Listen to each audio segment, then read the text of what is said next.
Mesdames et messieurs, bonsoir et bienvenue dans la suite de notre formation en visualisation de données avec le logiciel Power BI. Dans la première vidéo, nous avons fait une large présentation de l'interface du logiciel Power BI et de ses composants. Ensuite, nous avons vu la connexion aux différentes sources de données. Ensuite, l'importation et la préparation des données avec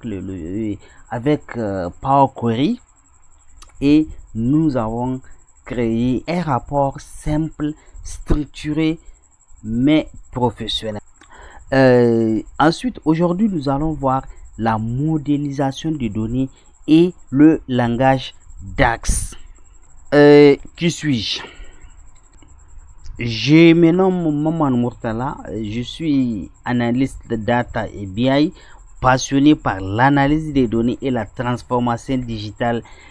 Je suis le directeur général de cabinet d'expertise en entrepreneuriat, management et le TIC, un cabinet basé au Niger, à Zender, et fondateur de la chaîne YouTube Semtic Analytics. C'est à travers cette chaîne que je partage cette passion à travers les outils les plus utilisés. Si vous êtes ici pour la première fois, n'hésitez pas à vous abonner à la chaîne, à nous laisser un gros pouce bleu, à partager et laisser en commentaire vos retours par rapport à la vidéo. Qu'est-ce que c'est que la modélisation de données? La modélisation de données consiste à structurer des données brutes dans des tables et à créer les relations entre elles, permettant de mieux analyser et visualiser les informations dans un tableau de bord. Aujourd'hui, nous allons utiliser ce fichier. Donc, c'est un fichier que vous allez retrouver en description de cette vidéo. Et c'est un fichier composé de 4 feuilles. D'abord, la première, une feuille est formation avec le colonne comme formation ID, formation, catégorie, prix. Ensuite, une autre feuille apprenant. Ensuite, une autre feuille calendrier et une autre feuille et inscription. Donc, le fichier que je vous ai montré tout à l'heure a 4 feuilles. Il y a la feuille apprenant, la feuille inscription, et la feuille date et une autre feuille formation. Donc notre fichier a 4 feuilles. Ici, la modélisation consiste à mettre ces 4 tables en relation. Donc ce qu'on appelle le schéma en étoile. Donc il permet d'optimiser la modélisation des données pour l'analyse et la visualisation. Donc nous allons faire un schéma en étoile, c'est-à-dire une table reliée aux autres trois tables. Ici, nous avons la table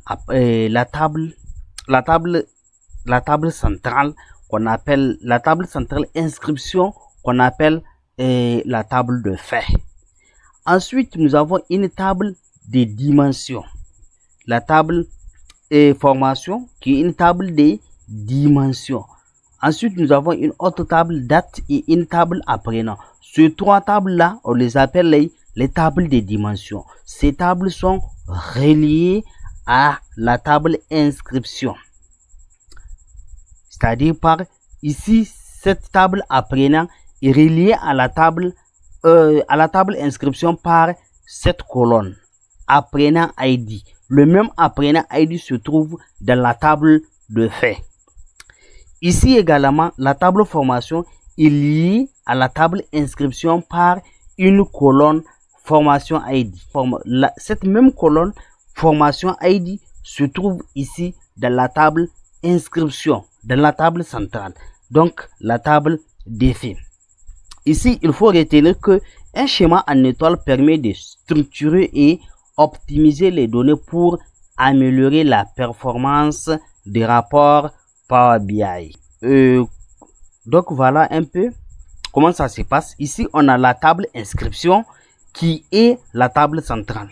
Donc, les autres tables sont liées à la table à la table centrale. Donc, on les appelle les tables des dimensions.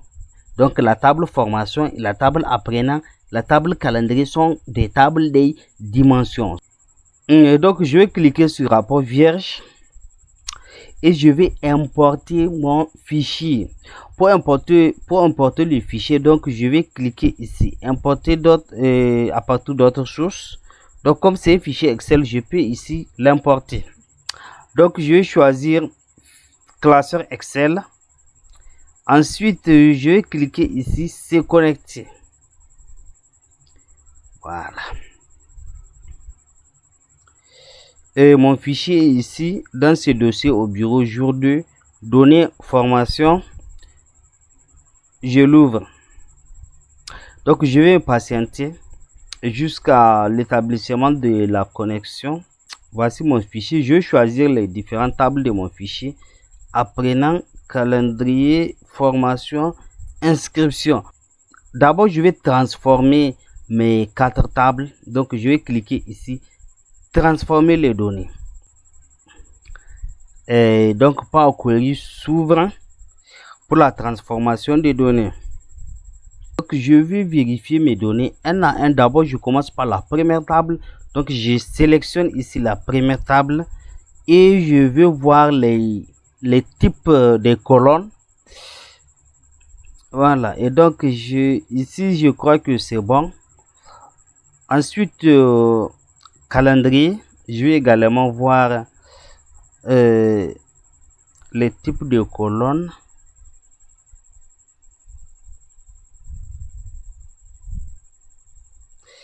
Ensuite, formation, catégorie. Voilà, ici le prix. Donc, je vais changer le type de prix. Au lieu de nombre entier, donc le prix doit être en devise. Donc, je vais changer le type. Pour changer le type, je clique tout simplement ici. Ensuite, je mets nombre décimal fixe.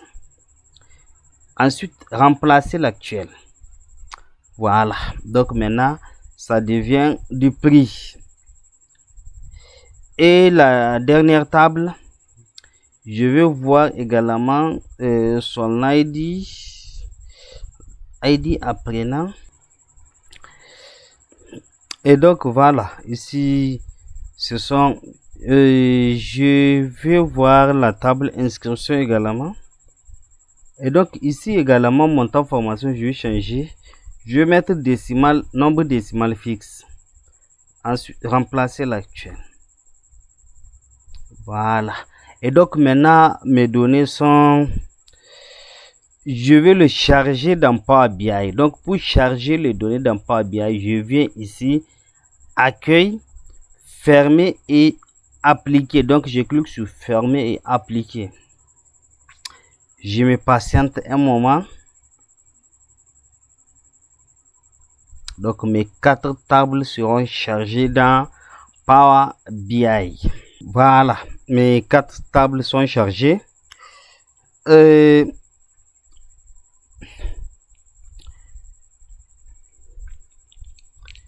donc, je peux voir mes tables ici.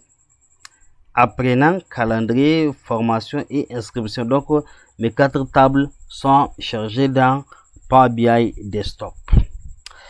Et je vais voir d'abord là, ici, je peux voir ici, si je clique ici, je peux voir mes tables. Donc, voilà. Je peux sélectionner table calendrier. Donc, je peux voir l'affichage de mes tables ici. Voilà. Donc, je peux voir mes tables ici. Calendrier et apprenant. Ici, c'est vue de modèle. Donc, je clique ici. Je viens ici en bas, vue de modèle. Donc, je clique ici. Donc, Power BI a déjà créé des relations. Entre mes différentes tables. Donc, il sait que cette table calendrier est liée à la table inscription par ID date. Donc, si je clique ici, donc je peux voir ici la colonne ID calendrier cette colonne-là, ID et date ID qui se trouve dans le calendrier, est liée à cette colonne date ID qui se trouve dans la table de faits, de la table centrale inscription. Et pour les autres également, si je clique ici, je peux voir ici la table formation également, ID formation est liée à la la table formation est liée à la table inscription par ID formation. Également pour celle-là également, donc déjà Power BI a créé des relations par défaut, donc je dois vérifier si c'est bon. Donc si je vais ici propriété, donc vous voyez relation, donc ici table inscription, donc la colonne qui relie, donc qu'on a fait la colonne qu'on a fait la liaison, donc c'est la colonne apprenant ID. Donc c'est une relation de plusieurs à 1, à plusieurs ou bien à 1. Si Power BI n'a pas créé une relation par défaut, alors c'est à nous de le faire. Et toujours, même si Power BI a créé des relations, il faut quand même vérifier. Je vais essayer de voir et je vais vous montrer par exemple pour supprimer cette relation. Donc je viens ici, je fais clic droit, supprimer. Donc je supprime la relation entre la table apprenant et la table inscription. Donc si je continue à analyser mes données, sûrement je n'aurai pas le résultat qu'il faut. Voilà, et donc maintenant je supprime la relation entre cette table et la table inscription. Donc pour la créer, donc je viens ici ID apprenant, je le glisse sur ID apprenant de la table de faits. Donc nouvelle relation, il me demande à partir de la table, donc apprenant, oui, voici l'aperçu de la table vers la table inscription, donc la table de faits. Donc c'est une relation à partir de la table apprenant vers la table inscription. Et donc ici c'est la cardinalité, je peux voir la cardinalité, je peux changer direction du filtre croisé, donc c'est un filtre à sens unique, oui, rendre cette relation active. Donc je clique, j'enregistre, je vais enregistrer. Voilà, et donc si je clique ici, si je viens ici, je peux voir la relation qui existe entre la table inscription et la table apprenant.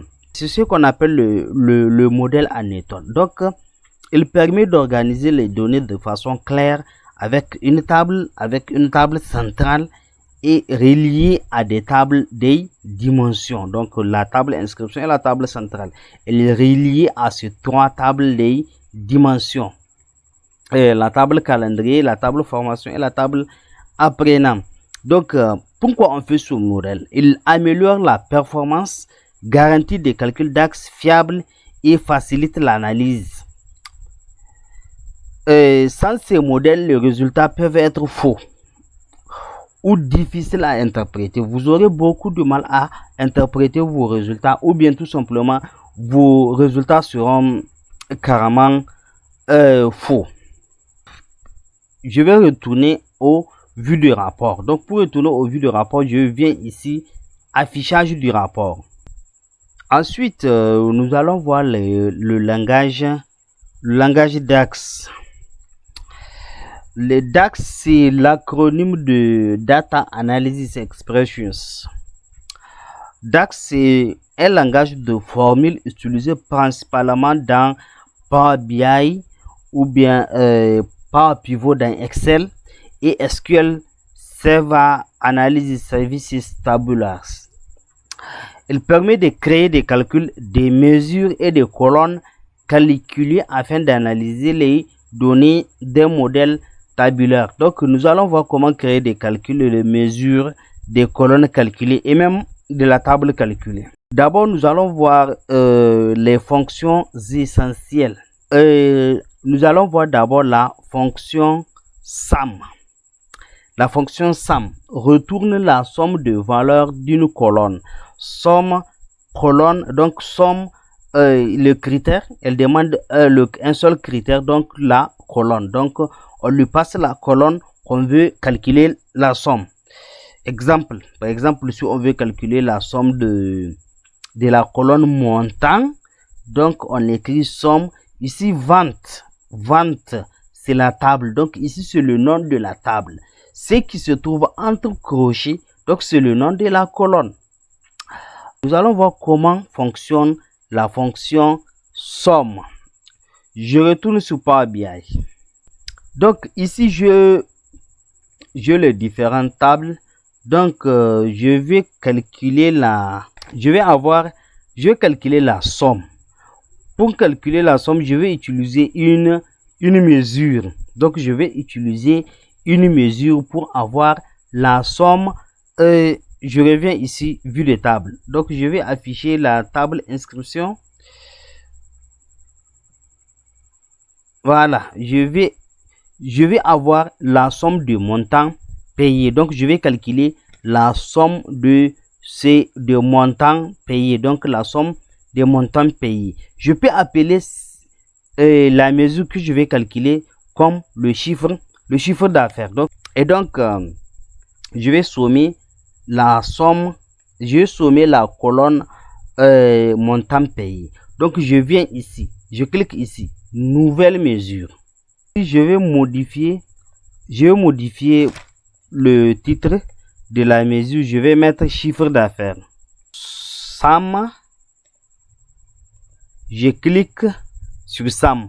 Donc, je lui passe ici comme l'aide à la saisie dit SAM column name. Donc, le nom de la colonne que je vais avoir la somme, c'est la colonne montant payé. Donc, je descends en bas, montant payé. Donc, c'est cette colonne. Je double-clique. Donc, je clique, je ferme la parenthèse. Donc, ici, si vous voyez, inscription, c'est le nom de la table. Et montant payé, c'est le nom de la colonne. Le nom de la colonne est toujours entre crochets. Je valide ici. Je valide ma mesure ici. Ou bien, je clique sur Entrée. Donc, je peux afficher ma mesure. Je peux afficher la mesure. La mesure se trouve ici, chiffre d'affaires. Et donc, vous voyez chiffre, vous voyez ici le symbole, c'est un peu différent avec les tables, les différentes tables. C'est comme avec un symbole comme une calculatrice. Donc, c'est ce qui différencie une mesure à une table. Donc, c'est ce qui différencie une mesure à une table. S'il s'agit d'une mesure, vous allez voir le symbole d'une calculatrice. Donc, je vais cliquer, je vais cocher la mesure, changer la visuelle, je vais prendre une carte. C'est le chiffre d'affaires qui est égal à 2 745 000 francs. Ensuite, nous allons voir la fonction max. La fonction max retourne la valeur maximale d'une colonne. Donc, sa syntaxe, on appelle la fonction max et on lui passe une colonne. Donc, cette fonction prend en paramètre une colonne. Exemple, max, donc on lui passe la colonne montant de la table vente. De la table vente, donc on lui passe la colonne montant. Donc ici, cette fonction, elle fonctionne de la même manière avec la fonction SUM. Donc elle retourne la valeur maximale d'une colonne. Si je viens ici, vue d'affichage de table, de la table inscription, ici montant, la colonne montant. Donc je vais avoir la valeur maximale de cette colonne. Je reviens au vue de rapport. Donc je clique ici, donc je vais créer une nouvelle mesure. Je crée une nouvelle mesure. Donc je viens ici, nouvelle mesure. et je renomme la mesure. Je vais mettre montant max égale à montant max égale max. Je clique sur max et ici max, donc je lui passe la colonne. Je vais avoir le montant payé, donc la valeur maximale de montant payé. Donc je cherche la colonne montant payé dans la table inscription montant payé, la colonne montant payé. Je ferme la parenthèse et je clique sur entrée ou bien je valide ici. Je vais afficher ma mesure, montant max. Donc je viens ici, je coche montant max. Je vais changer l'affichage, donc je vais prendre une table et donc j'ai 150 euros. Donc le montant max égale à 150 euros. Ensuite, nous allons voir la fonction min. Donc la fonction min également, la fonction min retourne la valeur minimale d'une colonne. Sa syntaxe, donc on appelle la fonction min, ensuite on lui passe une colonne. Par exemple, min table vente, la colonne montant. Donc on lui passe la colonne montant dans la table vente et cette fonction retourne la valeur minimale de la colonne. Et allons-y sur Power BI. Donc nous allons voir comment elle fonctionne, cette fonction sur Power BI. Donc je vais créer toujours une nouvelle mesure. Je viens ici, nouvelle mesure. Et je vais modifier, je vais mettre montant min. J'appelle la fonction min. Elle est ici, donc je clique sur la fonction min et je lui passe la colonne montant payé. Montant payé. Je ferme la parenthèse, ensuite je valide. Et voilà, donc ma mesure vient d'être ajoutée ici. Donc je coche, je change l'affichage. Donc je vais prendre une table toujours. Voilà. Et donc le montant minimal est de,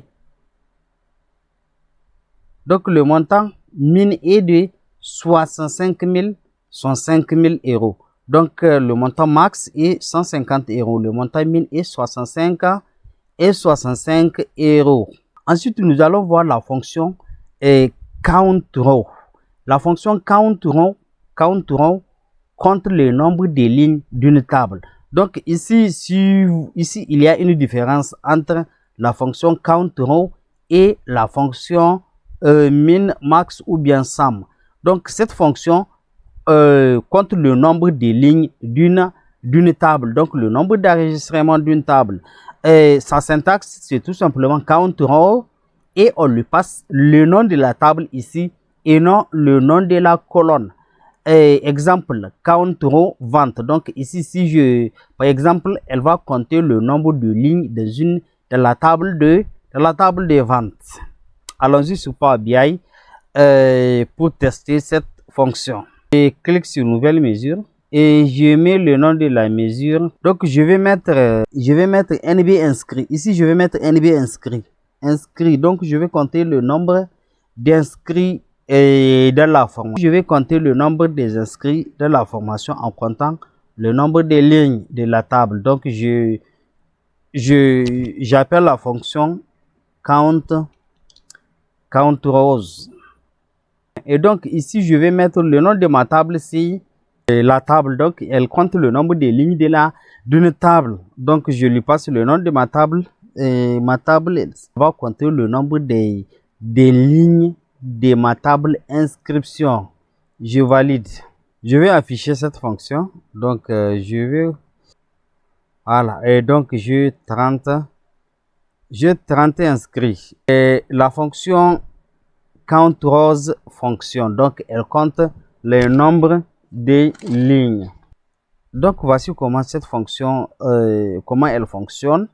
Elle prend en paramètre une table, un tableau, une table calculée ou bien ou bien même une table virtuelle. Ensuite, nous allons voir la fonction count.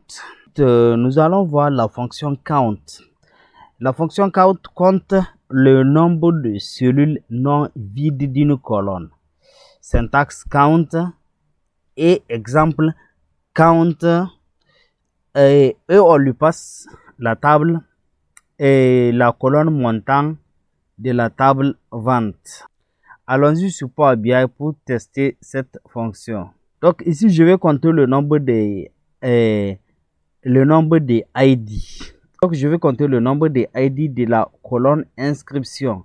Donc je retourne vue de rapport. Donc je viens ici, nouvelle mesure. Je vais modifier le nom de ma mesure. Donc je vais mettre NB inscription. Donc je mets NB inscrit. Je mets count. Je lui passe la colonne ID inscription. Ferme la parenthèse. OK. Et je vais afficher ma mesure. Donc je coche sur la mesure. Ensuite, je vais changer le type de visuel. Donc je viens ici, je vais prendre une table. Donc 30. Ou bien je vais prendre une carte.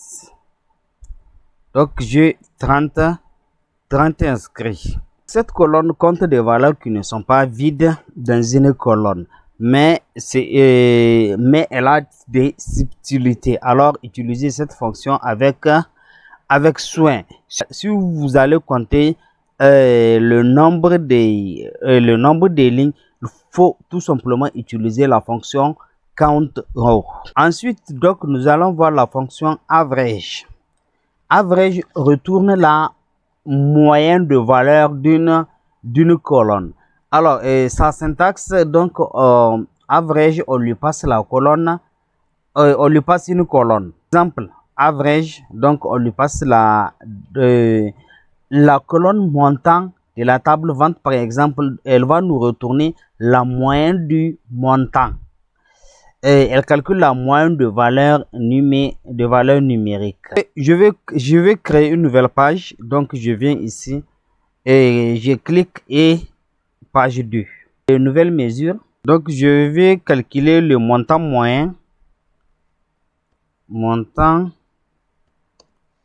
moyen égal à average.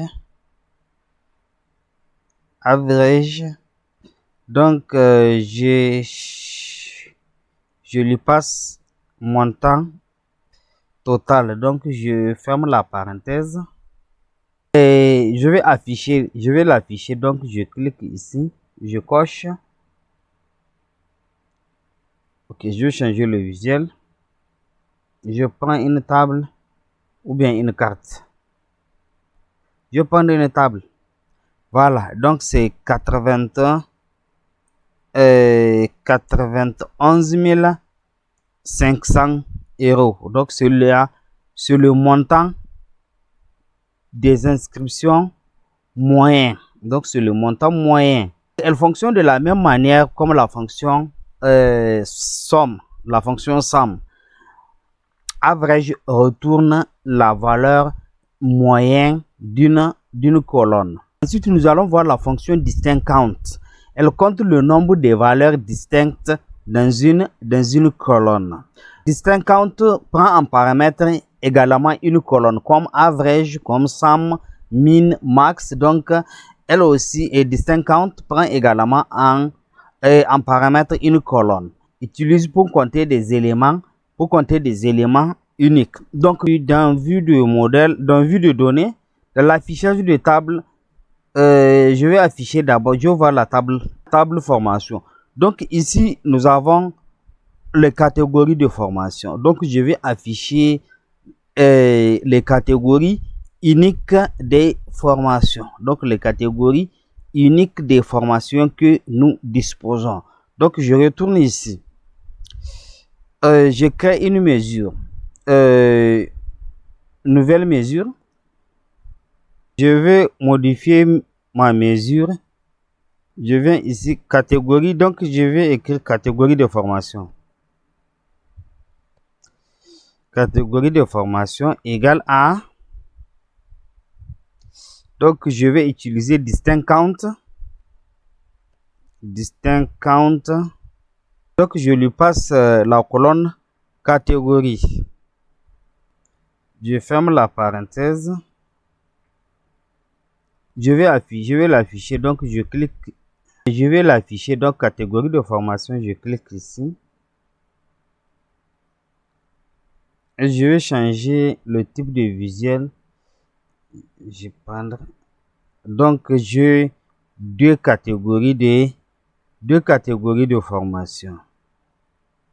Si je reviens à la vue de table et j'affiche la table formation, donc je peux voir on a deux catégories. Il y a la catégorie data et la catégorie digital. Donc les inscrits pour la formation, soit ils se sont inscrits pour la formation data ou bien pour la formation digital.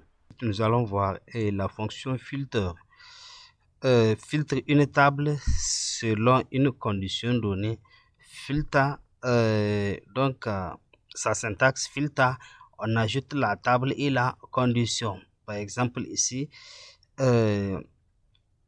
donc on a donné un exemple, filter vente, vente montant supérieur à 1000, et elle renvoie un sous-ensemble de lignes d'une table. Donc nous allons utiliser la fonction filter dans une nouvelle table. Ensuite nous allons l'utiliser dans la fonction calculette. Donc je viens ici modélisation. Donc je clique sur modélisation. Ensuite je vais prendre une nouvelle table. Donc je peux nommer ma table. Je peux mettre par exemple table formation. Donc égal à, je vais filtrer la table formation. Donc je vais appeler la fonction filter. Filter, je vais lui passer la table formation. Je vais mettre formation virgule. Donc je vais mettre la condition. La condition, et donc c'est le prix de formation. Donc la condition, je peux mettre prix,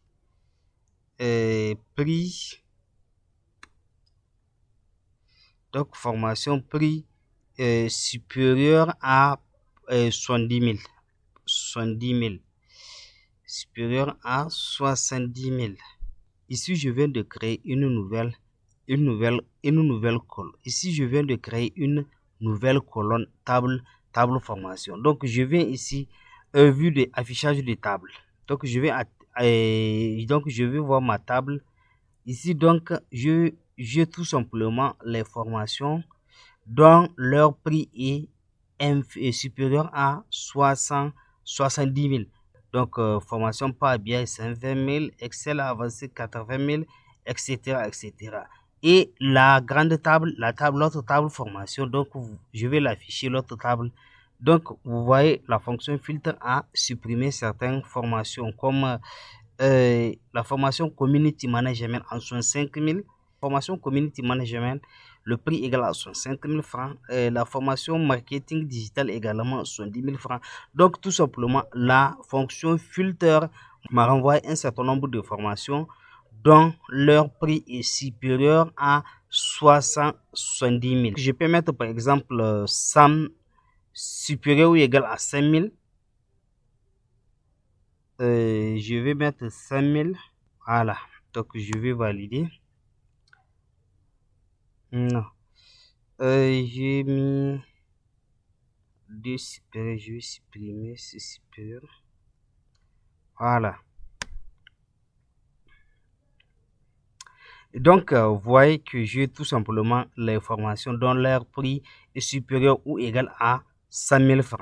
Donc, formation Power BI, Python Data Analyse et SQL pour Data Analyst et Cybersecurity. Donc, les autres formations ne figurent pas dans la nouvelle table que j'ai créée parce que la fonction filtre parce que j'ai utilisé la fonction filtre pour envoyer l'information uniquement dont leur prix est supérieur à ou égal à 5000 francs. Donc, nous allons utiliser la même fonction filtre avec la fonction calculette. Créer une mesure avec la fonction calculette et filtre. La fonction calculette modifie le contexte des filtres pour effectuer un calcul. La fonction calculette, elle modifie le contexte des filtres pour effectuer un calcul. Donc, elle prend en paramètre d'abord une expression et un filtre ou bien plusieurs filtres. Ensuite, nous avons un exemple ici, calculette somme de vente. Donc, on peut filtrer pour la vente de l'année 2024. Donc, elle permet d'appliquer des filtres sur un calcul. Allons-y sur Power BI pour tester cette fonction. Nous avons deux catégories de formation. La formation digitale et la formation data. Donc, nous allons utiliser la fonction calculette pour avoir le montant de la formation d'une seule catégorie, par exemple la catégorie data. Donc, je vais créer une nouvelle mesure. Je vais modifier la mesure et je vais mettre montant catégorie data. Donc, montant catégorie data égale calculette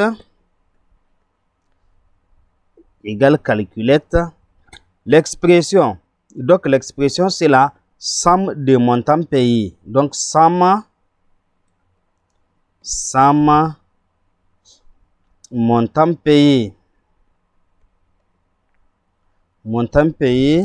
Je ferme la parenthèse. Et je ferme la parenthèse de la fonction somme. Ensuite, je mets une virgule. Et le filtre, donc formation catégorie data. Et le filtre, donc je vais mettre formation catégorie égale à data. Voilà. Et je ferme la parenthèse de la fonction calculette. Je valide. Je vais afficher montant catégorie data. Je coche et je vais changer le visuel. Voilà, donc j'ai 1 860 000 pour la catégorie data. Si je veux donc pour une autre, si c'est pour la catégorie digitale, donc je mets ici au lieu de data, je crée digital. Pour tester la fonction if et switch, et donc ici je vais voir, ici je vais créer une nouvelle colonne pour catégoriser mes formations et avec la fonction if. Donc je vais créer une nouvelle colonne. Je vais mettre type de formation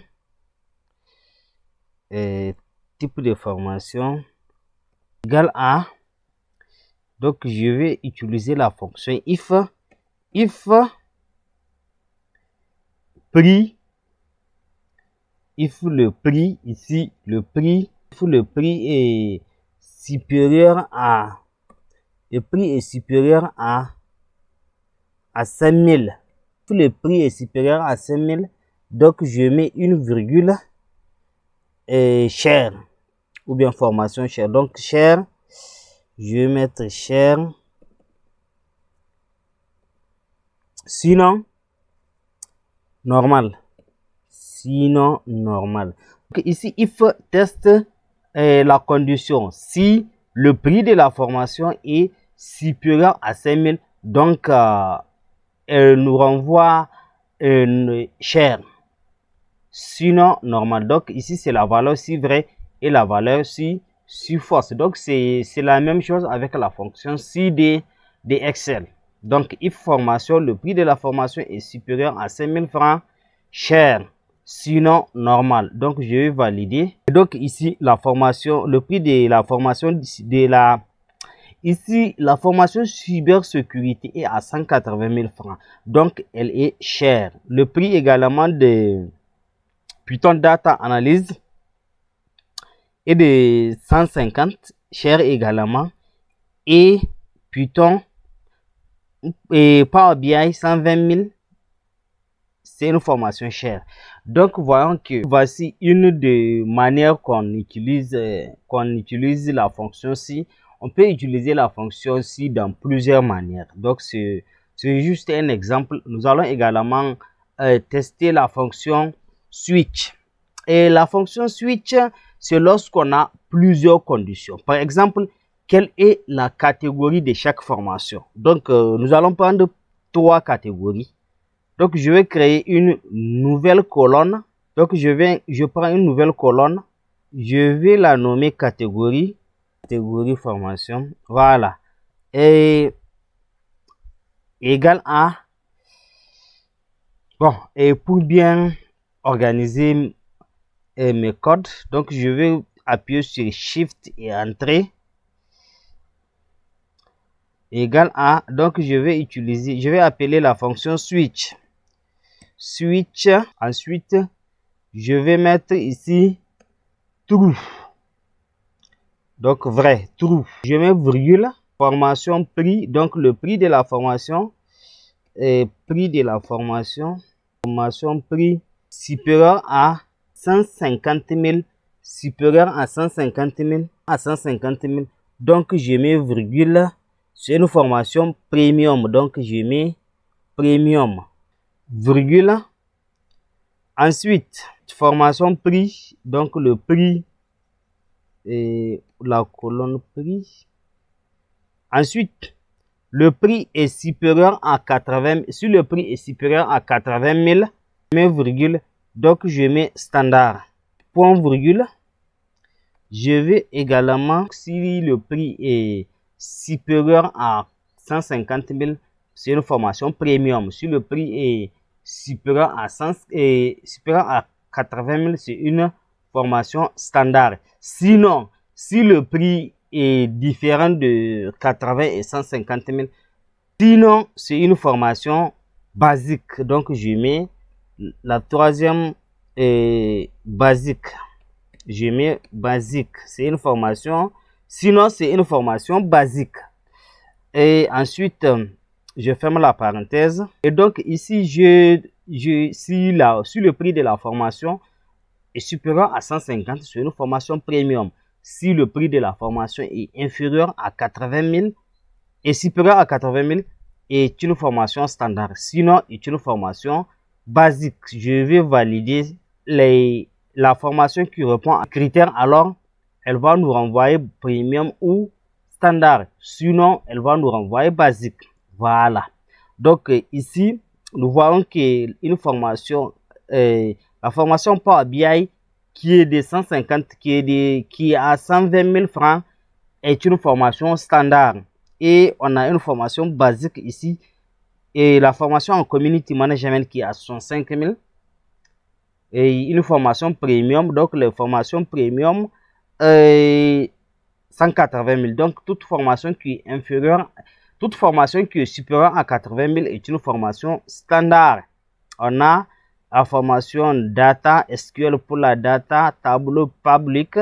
Donc, voilà comment on utilise les fonctions if et switch et les une colonne calculée. La dernière fonction, la fonction rankx. Donc, c'est une formation de classement. Elle classe les lignes en fonction d'une expression.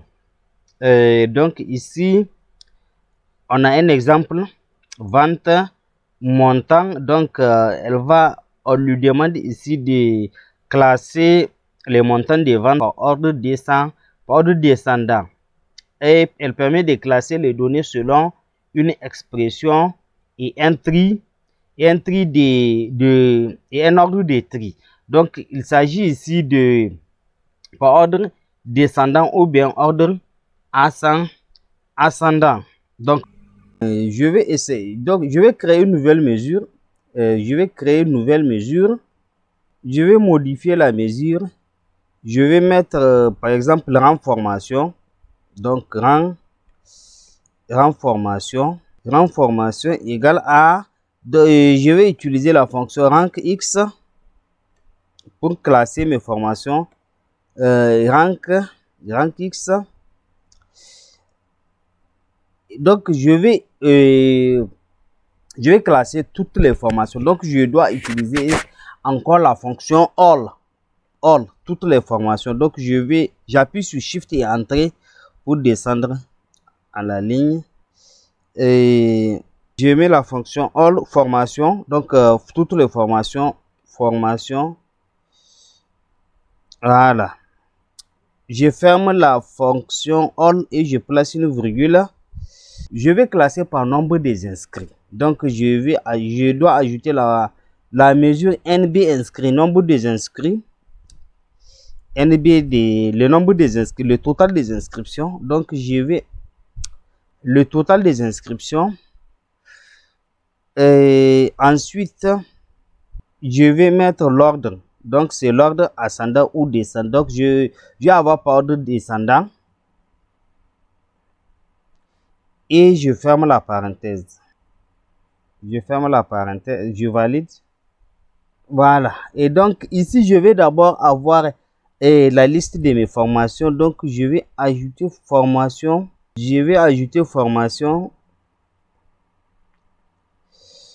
Donc j'ai la liste de mes formations. Ensuite, je vais ajouter le nombre des inscrits. NB inscrits. Donc ici, j'ai l'analyse des données avec Excel, 5 inscrits, Community Management, un seul inscrit, Excel avancé, 4 inscrits, Python Data Analysis, 6 inscrits. Donc, le premier, c'est Python Data Analysis. Et Python pour la Data Analyst, c'est que le premier. Le deuxième, ça doit être Marketing Digital. Le deuxième ex-aequo, Excel pour l'analyse des données. Donc, je vais ajouter le rang que je viens de calculer, rang formation. J'ajoute ici. Voilà. Donc, le premier, c'est Python pour la data. Mais ce n'est pas classé par ordre descendant. Donc, je vais cliquer ici. Ensuite, c'est un ordre ascendant. Je vais cliquer encore. Voilà, donc j'ai l'ordre descendant, le premier, deuxième ex-aequo. S'il y a un deuxième ex-aequo, normalement, il n'y a pas un troisième. Voilà. Donc, voici comment on utilise la fonction rank x pour faire un classement. Mesdames et messieurs, nous sommes à la fin de cette séance. On se retrouve à la prochaine séance pour la création d'un tableau de bord de A à Z avec le logiciel Power BI. Donc, retenez ces fonctions vous permettent de réaliser des calculs rapides et essentiels pour analyser et mieux comprendre vos données dans Power BI.